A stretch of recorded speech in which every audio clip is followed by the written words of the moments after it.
किसी चैनल पे साथियों जोहार जिंदाबाद। एक्चुअली मैं वक्ता नहीं हूँ, कार्यकर्ता मैं आपको ज़्यादा से ज़्यादा नहीं। एक्चुअली हमारा जो देश है वो एक विश्व का सबसे बड़ा लोकतांत्रिक देश है और यहाँ पे विविध पद्धति मतलब अनेकता में एकता जो है वो मैं समझता हूँ एक बड़ा खूबसूरत इसका ये। और हम लोग ये देखते हैं कि जो ये खूबसूरत गुलदस्ता है जो रंग बिरंगे गुलदस्ता जिसको लोग बोलते हैं, उससे जब लोग उसको मतलब चकनाचूर करना चाहते हैं, उस गुलदस्ते से जो रंग बिरंगे फूल हैं उसे फेंक देना चाहते हैं। और ये मुझे लगता है कि ये सबसे बड़ा खतरनाक है। यहाँ अनेक धर्म, भाषाएँ, संस्कृति, विविधता को सुरक्षित रखने की जो सबको समान अधिकार देने की भावना का नाम है, उसी को हम समझते हैं कि और परिवार की बात हम लोग करते हैं।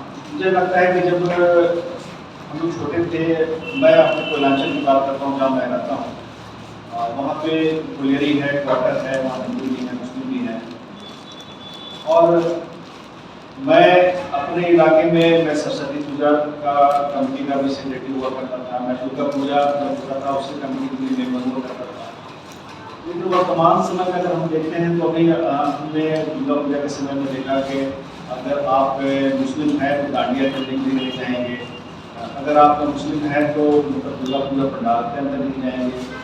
ये जो एक ट्रेंड चला है, समझता हूँ कि बड़ा ही एक बांटने का जो एक प्रक्रिया है ये उचित नहीं है। और क्योंकि हमारा जो स्टेट की जिम्मेदारी है वो उनका जिम्मेदारी है कि सारे धर्मों को सम्मान पूर्वक देखें, सारे धर्मों की रक्षा करें।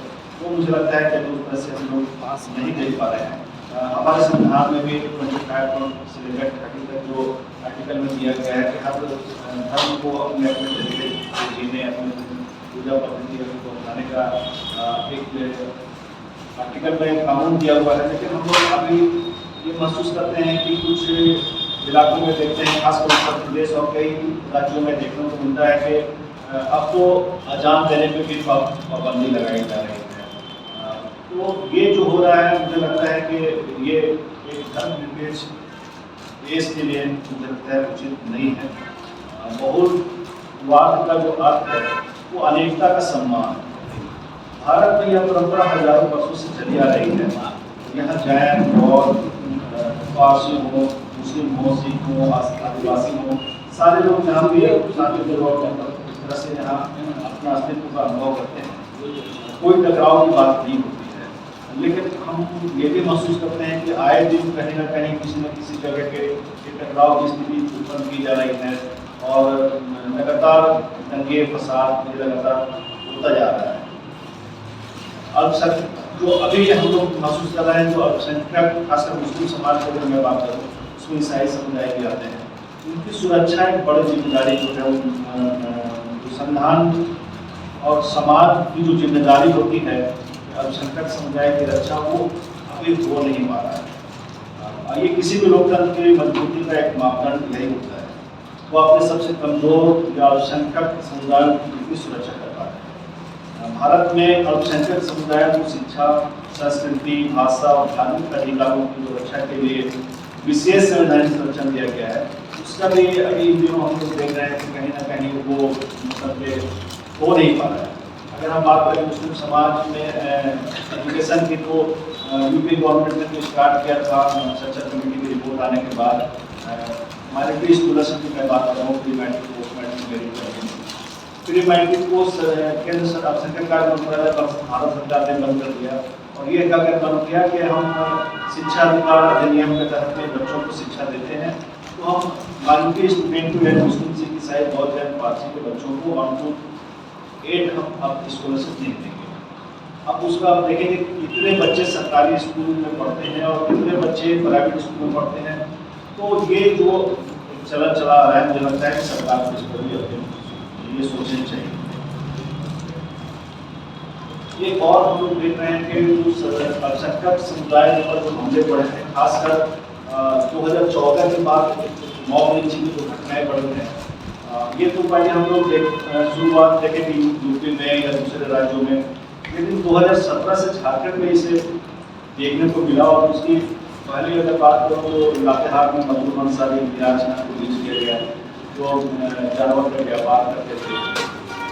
और सिर्फ वही नहीं, ये लगातार बढ़ते चला गया। अगर हम बात करें, चाहे वो सिर्फ उसी की बात नहीं करेंगे, गढ़वा में रमेश मिंज का भी रिलीज किया गया था। उसी तरह अगर आप आगे बढ़ेंगे तो जमशेदपुर में ही एक दिन में 4 लोग की लिंचिंग हुई थी, शेख नईम, शेख अली, सैयदा सिराज खान का। और सिर्फ उसमें मुस्लिम समुदाय की बात नहीं, उसी दिन एक ही परिवार के 3 लोग वर्मा परिवार का लिंच हुआ। उसके बाद फिर एक विदेश गुप्ता का लिंचिंग हुआ। ये लगातार मेरे ख्याल से बढ़ता गया और पूरे झारखंड में 50 से ज़्यादा लिंचिंग की घटनाएं हुई। और सबसे जो डेंजर ट्रेंड वो चला वो था, मतलब कि जैसे तबलीग अंसारी की लिंचिंग की गई, या अलीमुद्दीन अंसारी रामगढ़ की लिंचिंग की गई, या बोकारो में मुबारक अंसारी की लिंचिंग की गई। इन सारे केसेस में हम लोग ने देखा कि उनका वीडियोस बनाया गया, और वो वीडियो बनाते हुए, मारते हुए वीडियो बनाया गया, उसको धार्मिक नारा लगाते हुए वीडियो बनाया गया, यानी दहशत पैदा करने का एक प्रयास किया गया। और मुस्लिम समाज में हो, ईसाई समुदाय में हो, हम ईसाई समुदाय से बोल रहे हैं कि कोटे में गिरावट उस बारदा का लिंचिंग किया गया, 50 को गूंगा में लिंच किया गया।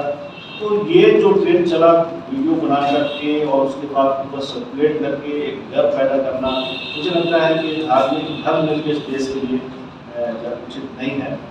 तो मैं ज़्यादा नहीं कहूँगा, निष्कर्ष के तौर पर बात करूँगा। धर्मनिरपेक्षता और बहुवाद भारत की पहचान है।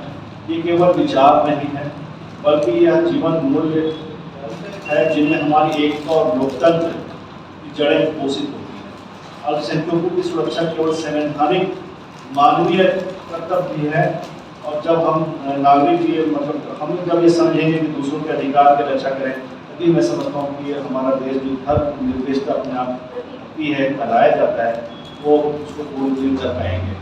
तो साथियों, मैं ज़्यादा नहीं कहूँगा, बस ये कहूँगा वर्तमान समय में जो नफरत अभी फैला है और ये फैलाया गया है, ये एक बड़ा ही खतरनाक ट्रेंड है। अगर इसको हम लोग दूर नहीं कर पाए तो ये अभी इसमें हम लोग चर्चा कर रहे हैं धर्मनिरपेक्षता, ये सिर्फ नाम करा जाएगा इसके।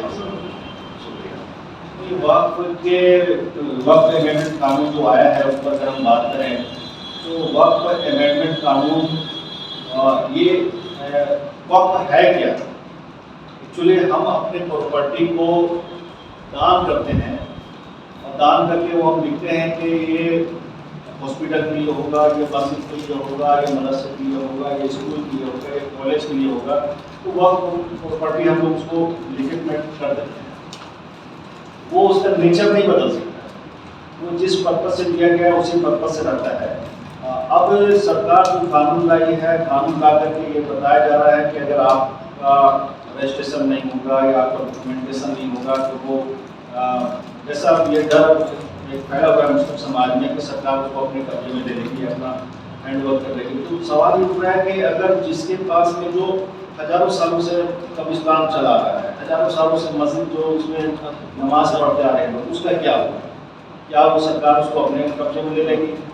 तो ये एक बड़ा ही वक्त कानून को लेकर के बड़ा ही वो की स्थिति है। सरकार ने अभी रजिस्ट्रेशन को जो टाइम दिया है 6 महीने के अंदर अगर रजिस्टर नहीं होगा तो पता नहीं उस प्रॉपर्टी का उस जायदाद का क्या होगा। इसमें भी एक डर है। इसमें भी अभी ये मांग की जा रही है कि 6 महीने का जो वक्त दिया गया है उसको एक्सटेंड करें। और हाई कोर्ट में एक all India Muslim personal board ने एक पिटीशन भी दायर किया है कि इसका डेट को बढ़ाया जाए। और कई खामियां हो सकती हैं, और हम लोग ये भी मानते हैं कि वक्त की जो प्रॉपर्टी है उसकी मजदूर जो है उसमें काबिज है, उसको मतलब कुछ गलत तरीके से उसमें पैसा उगाही कर रहे हैं, उसमें कुछ कमियां और खामियां हैं, उसमें सुधार होना चाहिए, ना कि उसको कानून ला करके उसको नेचर को बदलने का प्रयास करें।